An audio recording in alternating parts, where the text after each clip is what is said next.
I wanted to make this video sooner, but I've been very busy lately, so I'm only getting around to it now. I want to talk about the endangerment finding.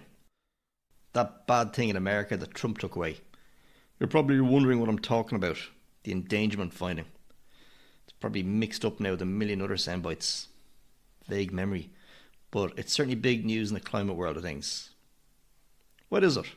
Obviously something very important. According to The Guardian, revoking it is going to make families sicker and less safe. And the Irish Times, same article in fact. On social media, Barack Obama said the repeal of the endangerment finding will leave Americans less safe, less healthy and less able to fight climate change. Also, the fossil fuel industry can make even more money. This is a man who isn't doing too shabbily out of the quote unquote climate crisis. Repealing the endangerment finding takes Orwellian governance to new heights and invites enormous damage to people and property around the world, says John Kerry, another man who hasn't done too shabbily out of it. What is it?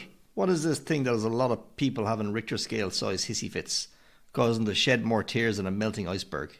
In a nutshell, in 2009, when Barack Obama was president, the EPA, that's America's Environmental Protection Agency to Luddites like you and me, in the EPA's eyes, and not just them of course, millions of other people too, all the strengths of the human race need to be marshalled against this dreaded carbon dioxide.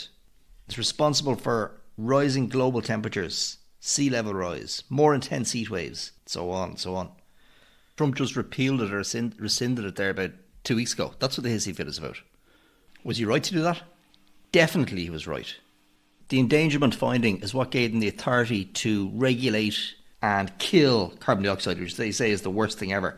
That thing that causes droughts, food shortages, melting glaciers. What about the massive dump of snow in the Alps there, right now as we speak? Tons of it. Unprecedented apparently. A month ago the Guardian newspaper was practically saying the Alps is the new Sahara Desert. No snow. They're showing photographs. And then now we have this massive spontaneous dump. And what do they blame it on? The climate crisis. Swear to God. Seriously, wake up. The snow, it's snowing, it's the climate crisis. It's not snowing, it's the climate crisis. This is an accurate and powerful image, I think, to show carbon dioxide emissions. Facebook fact-checked it as false years ago, but it's actually true. It is true. I mean, this here is the yellow here is nitrogen. This is the composition of the atmosphere. The yellow is nitrogen, blue is oxygen, red is another gas called argon, and then the green little square here, that's the total carbon dioxide emissions from everything. Land, the sea. The white is man-induced carbon dioxide. So that's cars and factories. That tiny little white square. So what is it? Is it all because of that little dot? Closing down everything that isn't oil and gas, the extra taxes, the rising prices.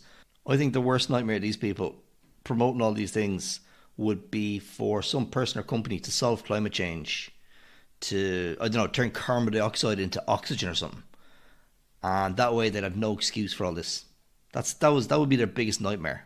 For life to just be able to keep going on as it is. Do you not think if we really were facing some imminent catastrophe, they'd be building food banks, they'd be helping the farmers to double, triple production to prepare for it? And instead they're doing the opposite. They're shutting everything down.